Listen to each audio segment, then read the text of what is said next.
Hello! So as you can see, I am back once again, finally. I know last week I didn't have any videos up. I was having some computer problems, so I wasn't able to edit any videos. So that pushed me back a bit, but I am here and with another great movie for you. As you can also see, I have a new light and tripod, so it's a bit different angle, but I'm just kind of testing it out right now. But anyways, I have a new film for you, and you've probably guessed by the title, this is a foreign film. In fact, the first foreign film I've featured in this series, so pretty exciting, at least for me. But anyways, I'm really excited to recommend to you Akira Kurosawa's 1952 classic, Ikiru. It is the story of a Japanese bureaucrat named Kanji Watanabe, who is diagnosed with stomach cancer and learns he has less than a year to live. Now this news would be horrible for anyone to hear, but as the narrator describes, Watanabe has never really been living in the first place. He works all day at a meaningless job stamping papers and has never missed a day in 30 years of working there. Though he is department head, he admittedly doesn't do anything or get anything out of his work. He has learned the best way to secure one's job is to do nothing at all. Don't rock the boat. He says he is doing it all for his son so that his son would have a good future.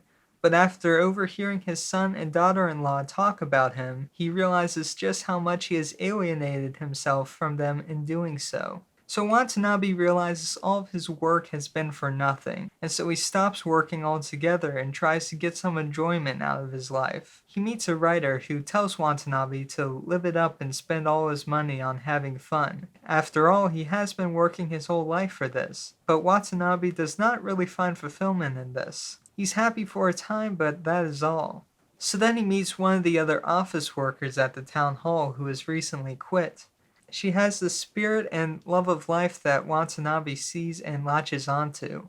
He discovers, though, that she is not the way she is because of what she does specifically, but because of how she does it, and because of the enjoyment she can find in her seemingly menial job of making these toy rabbits. So this sends Watanabe out on a mission, because previously in the film, a group of mothers were upset with a portion of their lower income neighborhood being turned into a wasteville. They had been taking their concerns all over town hall, trying to get a playground to be placed on the area so it would no longer be hazardous for their children. And for the past few months, these mothers have been getting all sorts of excuses and red tape being shuffled all around to the different departments, including Kenji Watanabe's. But as we learned, nobody there wanted to rock the boat or try and do anything about it. That is until Watanabe's realization. And so at that moment, the bureaucrat vows to spend his final days fighting through all the politics and red tape to make sure the playground gets built.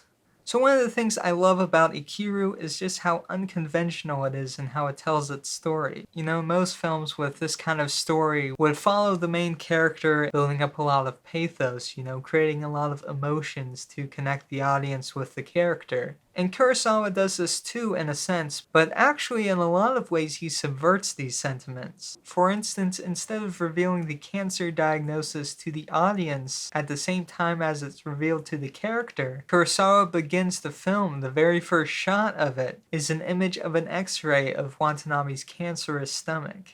And of course, the biggest subversion of this is when Watanabe dies 2/3 of the way into the film. Just as Watanabe is going to survey the land for the park, we cut to 5 months later at his funeral, and the rest of the story takes place at this funeral, as his family and co-workers sit around and talk about what happened. And so we learn about what Watanabe did in these past 5 months through these flashbacks. It takes on this style kind of hinting at one of Kurosawa's previous films, Rashomon, where everyone frames the building of the park in different ways depending on who's talking. So even though we really know who played the biggest role in building it, we watch as the mayor and some of the other higher-ups try and take credit for Watanabe's effort. This decision to tell the story in such a way was a pretty bold choice for Kurosawa and screenwriter Hideo Ogani. I remember when I first saw this, I was initially not sure how I felt about this choice. It's very jarring and really unexpected, but the more I watch it, the more I really appreciate what it does for the story. It ends up really opening the door for more themes and elements to unpack. I don't really want to give much more away in case you haven't seen the film, but I'll just say it really makes you think. Kurosawa got the idea for this story from reading Tolstoy's The Life and Death of Ivan Ilyich, which is similarly about a judge who is diagnosed with a terminal illness and struggles with the fact that he doesn't feel he has done anything of worth in his life. In the previous year, Kurosawa had won international acclaim for his samurai film Rashomon. It was a notable achievement. He was the first Japanese director to have received such an award, the first Japanese film to have received such recognition outside Japan. His speech of acceptance was perhaps slightly double-edged. He said a rather interesting thing. He said, "Everyone likes to receive prizes, and so I'm happy, but I'd be even happier to receive this prize for having shown something of contemporary Japan." And so he returned a year later with Ikiru. And that's one of the things I find interesting about Kurosawa. He's known for making these great action films, these samurai epics like The Seven Samurai, Yojimbo, Ran, The Hidden Fortress, Rashomon. But he can also make some really great dramas like Ikiru. And one thing about Kurosawa that I think really sets him apart from a lot of other directors is just his skill in blocking. There are very few directors who are as skilled at blocking and composition as Kurosawa was. And one of the things I love about his films is how he's able to compose a shot and block it so that he ends up directing the audience's eyes around the frame. Many times he doesn't even have to move the camera. He doesn't have to push in, zoom in, or anything. I mean, look at this shot where Watanabe is trying to get this official to sign off on his playground blueprints. In the previous shot, he refuses to stamp the papers, but now in this new shot, we see that Watanabe has placed himself in the center of the frame. He has become this immovable object. Our eyes land on the official as he keeps glancing up, expecting Watanabe to leave. Our eyes then bounce over to his assistant, who also glances up, looking at Watanabe.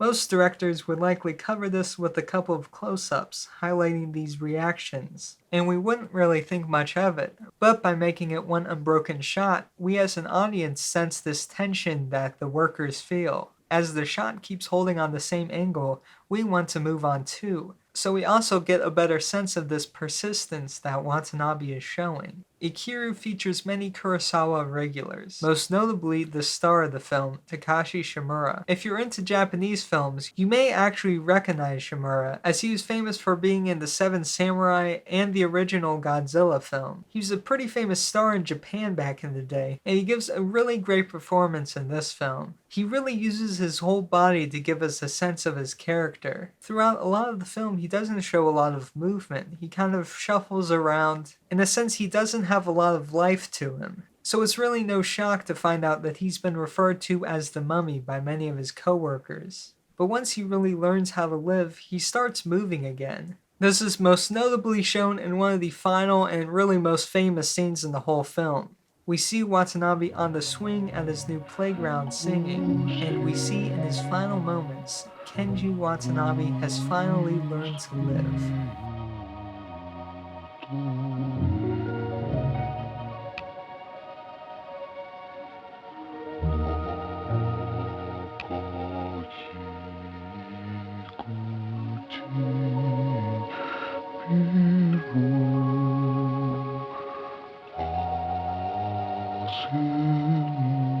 Since Ikiru's release in 1952, it has become known as one of the greatest films in Japanese cinema, as well as really the whole world. It may not be well known to the average person, but even so, Ikiru has been shown to resonate very strongly with audiences today. It currently ranks on IMDb as the 108th highest rated film of all time. Director Steven Spielberg has called it his favorite film, and actor Tom Hanks has apparently been interested in doing a remake of it for several years now. So that was Ikiru. I hope you enjoyed this video and check out the film too. So as you can probably tell, I'm a pretty huge fan of this film. It's one of those where the more you watch, the more you get from it. I know this is a bit heavier than the kind of films I usually talk about, but I think it's a really important one that everyone should see. And yes, it does have subtitles, and also being made in a different culture almost 60 years ago means that it may not be the easiest to follow going in, and I know today with all the technology we have, it's so easy just to switch over to something else if you don't get it. But let me encourage you to really give it a good try, because there is truly so much to get out of this if you give it a chance. And also don't let me talking about it intimidate you from watching it. it. It's really not that hard to follow, I just wanted to put that out there. I know a lot of people have difficulties getting into foreign films, so that's why I said that. So if you'd like to watch Ikiru, you have a few methods. So it's available to rent or buy from all the usual streaming sites. It's also available from the Criterion Channel streaming site, if you happen to have that. And physically, as you can see here, it's available on Blu-ray and DVD from the Criterion Collection. But anyways, it is now time for the comment question. Now I'm wondering, what is your favorite Kurosawa film? I'm assuming if you're searching up Ikiru, you probably know Kurosawa, but if you're not familiar with any of his films, I hope this will encourage you to look him up maybe. He's one of the greatest directors of all time really, so there's lots to enjoy with his films. But yeah, put your favorites below, and remember to hit the like button if you enjoyed this video, and subscribe if you want to see more. And you know next Thursday is Thanksgiving, so I have a really good film planned for you then. So have a good rest of your day, and I'll see you next week.